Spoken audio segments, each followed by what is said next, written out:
겸해라는 독창적인 학설을 창시한 묵자는 중국 춘추전국 시대의 송나라에서 탄생한 사상가이자 철학자입니다. 묵자의 핵심 사상인 겸해는 모든 사람을 구별하지 않고 똑같이 사랑하는 것, 즉 친한 사람이든 친하지 않은 사람이든 구별 없이 모두 똑같이 사랑하라는 것입니다. 묵자는 솔선수범을 중요시 여겼는데 평민 출신이었던 묵자는 이름이 알려진 후에도 소박하고 근거 많은 정신을 실천하며 살았습니다. 모든 성공은 자신감에서 시작되고 포기만 하지 않는다면 새로운 기회를 찾아볼 수 있다고 말한 묵자는 평민들의 고충을 헤아리고 사랑했던 성인이었습니다. 오늘은 묵자가 제시한 인간관계의 기술 7가지에 대해 말씀드리겠습니다. 첫 번째, 지혜로운 사람은 때와 장소, 사람을 가릴 줄 안다. 영리한 사람과 영리한 척하는 사람은 다르다. 영리한 사람은 자신의 영리함을 깊숙이 묻어두고 필요할 때만 사용하는 반면 영리한 척하는 사람은 다른 사람을 모함하는 것을 재주로 여기고 시시때때로 사용하다가 자신이 판 함정에 스스로 빠지곤 한다. 사실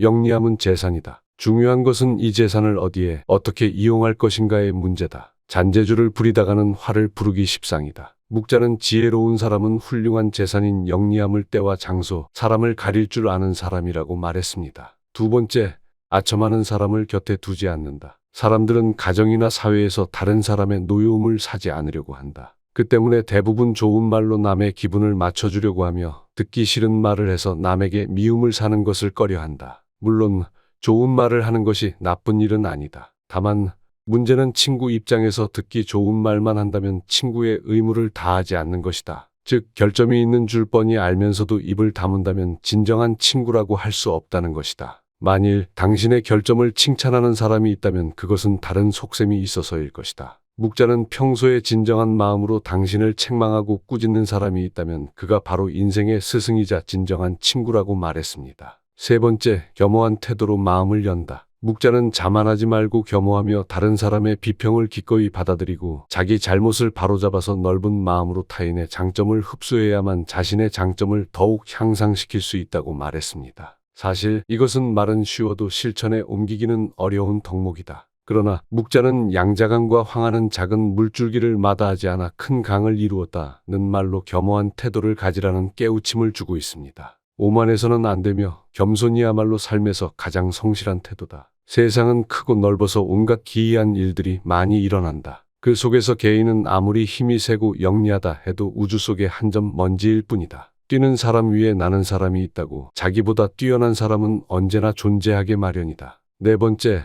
상대방의 자존심을 짓밟는 의미 없는 논쟁은 하지 않는다. 논쟁이 시작되면 쌍방은 원래보다 자기 관점을 더 고집하기 십상이다. 사실 논쟁은 아무런 의미도 없다. 논쟁에서 졌다면 할 말이 없다. 한편 상대방을 철저히 눌러 이겼다 한들 무슨 소용이 있으랴. 일시적으로 승리를 거둘 뿐 그 쾌감은 오래 가지 못한다. 뿐만 아니라 논쟁에서의 승리는 상대방의 자존심을 짓밟은 대가로 얻은 것이다. 남의 체면을 깎아 얻은 승리 때문에 상대로부터 원한을 사서 화를 당할지도 모르는 일이다. 상대방과 논쟁할 때는 두 가지 결과를 생각해봐야 한다. 하나는 의미 없는 표면적 승리이고 또 하나는 상대방의 호감이다. 이 두 가지는 한꺼번에 얻을 수 없다. 그렇다면 우리가 진정으로 원하는 것이 무엇인지 곰곰이 생각해봐야 한다. 다섯 번째, 나를 비워야 타인을 담을 수 있다. 교만은 사람의 몸을 감싸는 악취처럼 조언을 건네는 친구를 쫓아버린다. 다른 사람의 의견이 나와 다르다고 잘난 척하지 말고 스스로를 돌아보아야 한다. 그래야 마음을 비우고 더 성숙해질 수 있다. 비워야 다른 사람을 담을 수 있고 교만하면 자기 외에는 아무도 담을 수 없다. 생활 속에서 우리는 늘 무의식적으로 물이 가득 찬 컵으로 변해버린다. 그러나 자만을 내려놓고 마음을 비운 채 다른 사람을 따라 배운다면 우리가 모르는 많은 것들을 발견하게 될 것이다. 겸손에는 두 가지가 있다. 지위가 낮거나 능력이 부족할 때 겸손한 것은 대단한 일이 아니다. 사업에서 성과를 얻고 다른 사람에게 칭찬을 받을 때 겸손한 것이야말로 사람들의 존경을 받는 진정한 겸손이다.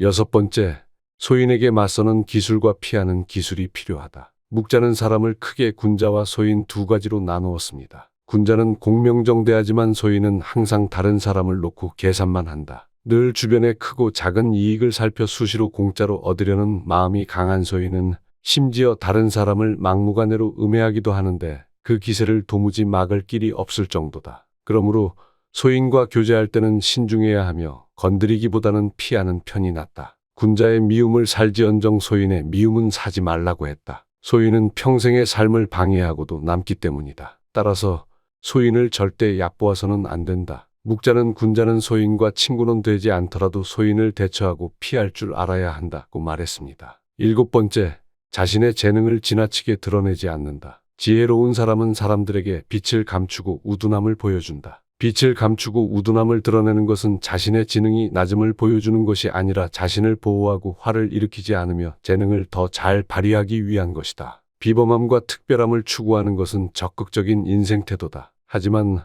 혼자만 자랑하고 주위 환경을 무시하면 타인과 어울리지 못하고 혐오감을 불러일으킬 수 있다. 옛부터 사람의 재능은 밖으로 드러내면 안 되고 감추라고 했습니다. 이 도리를 알아야 소인의 질투를 받지 않고 하는 일을 순조롭게 전개해 나갈 수 있습니다. 오늘 말씀드린 묵자의 인간관계의 기술 7가지를 잘 새겨 들으시고 생활 속에서 하나씩 실천해 나가시길 바랍니다.